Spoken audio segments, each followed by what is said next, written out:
Thank you very much, Mr. Weigel. Now our next speaker will be Réka Szemerkényi, who is Chief Foreign and Security Policy Advisor to the Prime Minister of Hungary. Szemerkényi.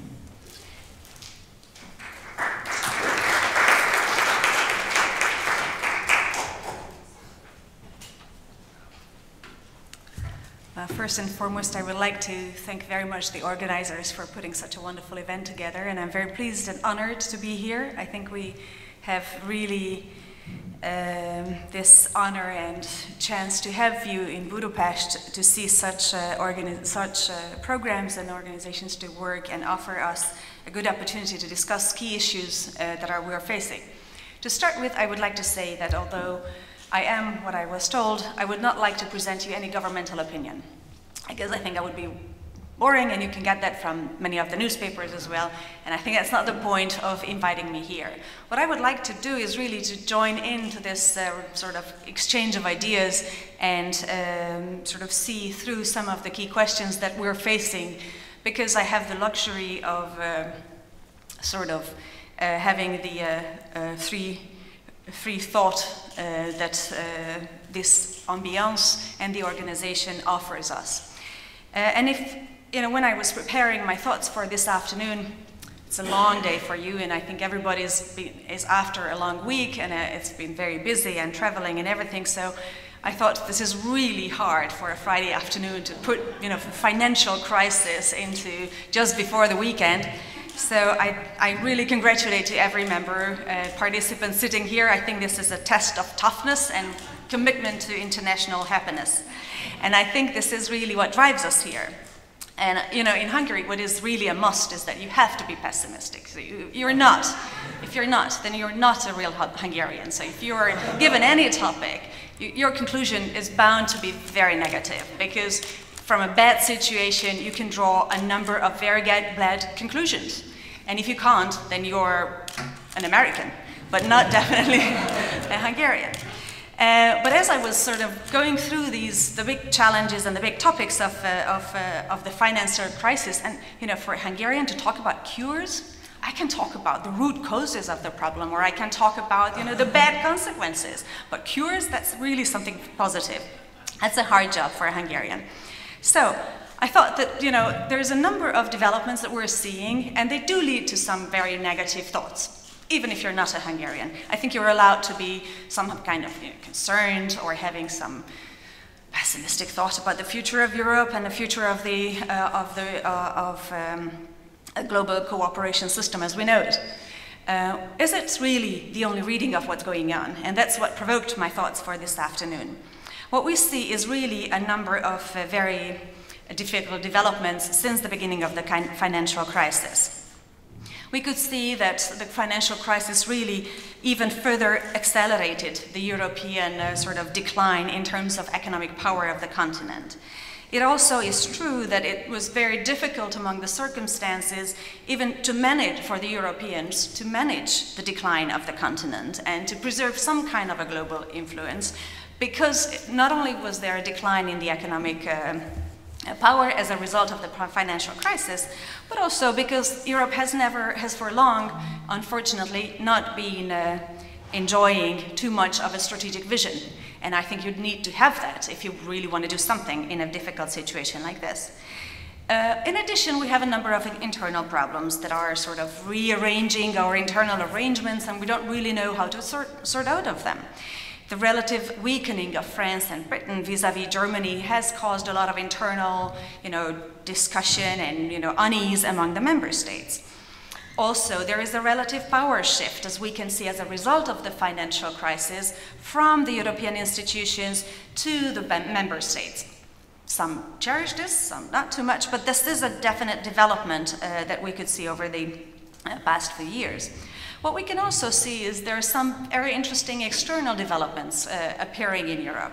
For instance, there is a relative interest, or an increase of interest in many of the European member states to turn towards the Eastern solution and turn towards China and trying to find massive involvement or increase of trade with China as a means of solving the economic and financial crisis consequences.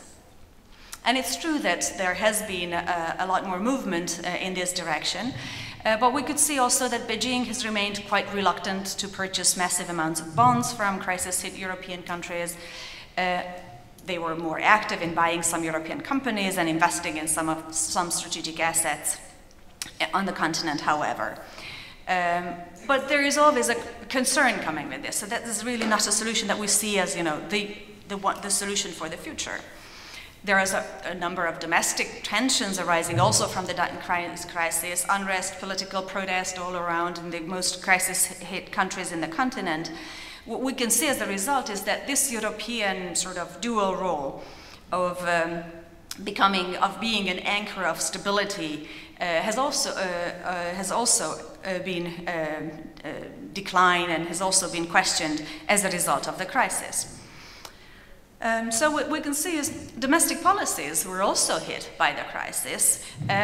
If you recall the national elections during the time of the crisis or since the beginning of crisis, practically all of them resulted in a change of government.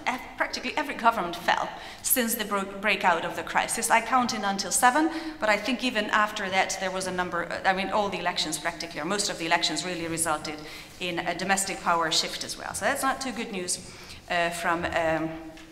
that's one of the phenomena that characterizes the response to the crisis. We could also see is that there was question about Europe's ability to develop a common foreign and security policy. There was a lot of question marks before that. Well, the crisis really turned even the remaining political attention away from this aspect of European cooperation.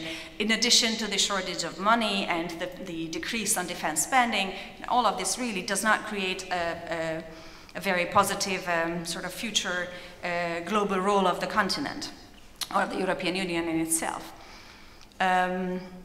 So these dual sort of roles of the European Union, as we often thought of it before the crisis, that Europe has an ability to project stability to the neighborhood, as well as to play some kind of a global role, if not else then being a soft power. Both of them have been really undermined as a result of the crisis.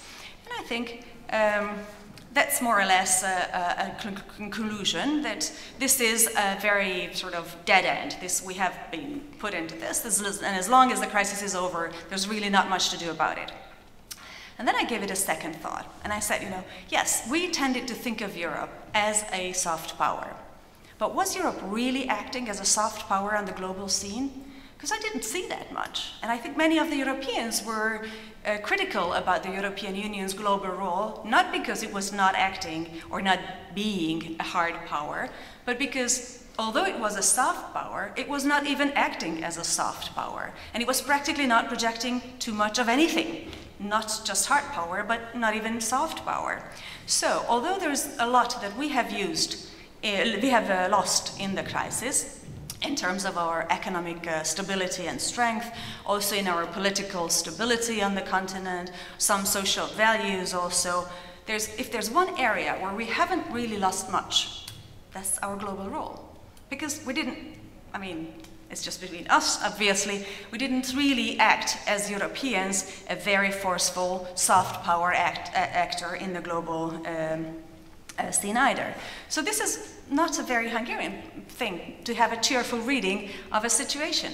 We didn't lose our soft power stance because of the financial crisis, because we didn't act according to our soft power positions even before. So if there was nothing to lose, or not much that we really have lost, then what is the situation now? There are some interesting developments. We have now seen a very strong and powerful cooperation on the Visegrad 4 level. I have been working since 1990 on foreign and security policy. That allows me to say that I have worked with a number of Polish, Czech, Slovak and Hungarian governments in a row, either in the Hungarian side, either as an advisor to the Prime Minister or an opposition analyst. But with our Visegrad colleagues, we have really maintained a strong cooperation in a number of sectors.